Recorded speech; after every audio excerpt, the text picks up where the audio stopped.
रब्बी सिहरली सदरी व यस्सिरली अमरी वहलुल उक़दतम मिन लिसानी यफ़क़हू क़ौली। अस्सलाम वालेकुम मेरे भाइयों और दोस्तों, उम्मीद करता हूँ कि आप सब खैरियत से होंगे। आज मैं आप लोग के लिए छाट कर ऐसी हदीसें लेकर आया हूँ कि आज आप लोग के दिल से डर ही निकल जाएगा मौत का। तो शुरुआत करते हैं छोटी मोटी हदीसों से। पहली हदीस, हजरत अब्दुल्ला बिन अबी वक्कास रज़ियल्लाहु ताला कहते हैं कि रसूल अकरम सल्लल्लाहु अलैहि वसल्लम ने कहा, मौत मोमिन के लिए तोहफा है। यह हदीस है हाकिम और बहकी में। आइए अब अगले हदीस पे चलते हैं। हजरत मुहारिब बिन वसार रज़ियल्लाहु ताला कहते हैं कि मुझसे हजरत खुसैमा रज़ियल्लाहु ताला ने पूछा, क्या तुम मौत के ख्याल से खुश होते हो? मैंने कहा नहीं। इस पर वह बोले, जहाँ तक मुझे पता है मौत से उस आदमी को खुशी नहीं होती जिसके काम या ईमान में कमजोरी होती है। यह हदीस है इब्ने मुबारक में। अगली हदीस, हजरत अनस रज़ियल्लाहु ताला रिवायत करते हैं कि रसूल अकरम सल्लल्लाहु अलैहि वसल्लम ने कहा, अगर तू मेरी वसीहत याद रखे तो तेरे लिए मौत से अच्छी कोई चीज नहीं। यह हदीस है असबहानी में। अगली हदीस, हजरत इब्ने अब्दुल रब से रिवायत है कि उन्होंने हजरत मखहूल से पूछा, क्या तुम्हें जन्नत महबूब है? हजरत महकूल ने कहा, क्या कोई ऐसा भी आदमी है जिसे जन्नत प्यारी ना हो? आपने कहा, अगर यह बात है तो फिर तुम्हें मौत से भी मोहब्बत होनी चाहिए, क्योंकि मौत के बगैर जन्नत में कभी नहीं जाया जा सकता। यह हदीस है अबू नुऐम में। अगली हदीस, हजरत अबू कतादा रज़ियल्लाहु ताला कहते हैं कि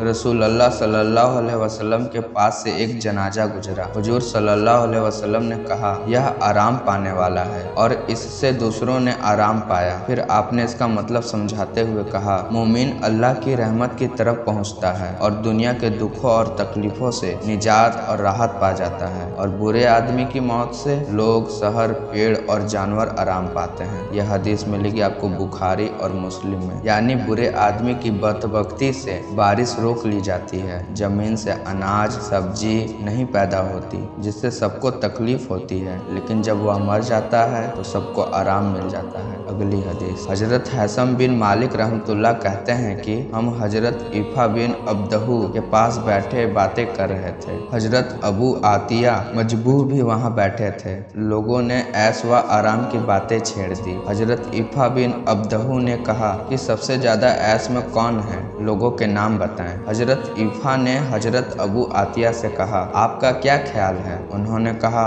सबसे आराम में वह आदमी है जो कब्र के अजाब से बचा हुआ है। यह हदीस है इब्ने मुबारक में। अगली हदीस, हजरत तमीम दारी रज़ियल्लाहु ताला रिवायत करते हैं कि अल्लाह मलकुल मौत से कहते हैं, तू मेरे दोस्त के पास जा और उसे ले आ। मैंने आराम और तकलीफ से उसको परखा है। जो मुकाम मैंने उसके लिए चाहा वह उस पर पहुंच गया। तू उसे मेरे पास ले आ ताकि मैं उसको दुनिया के गमों और फिक्रों से निजात दूं। यानी नेक आदमी को मरने से राहत मिलती है, वह दुनिया की परेशानियों से निजात पाकर जन्नत की हमेशा की रहने वाली नेमतों और अल्लाह की रहमतों में जा बसता है, और बदकार के मरने से लोगों को आराम मिलता है।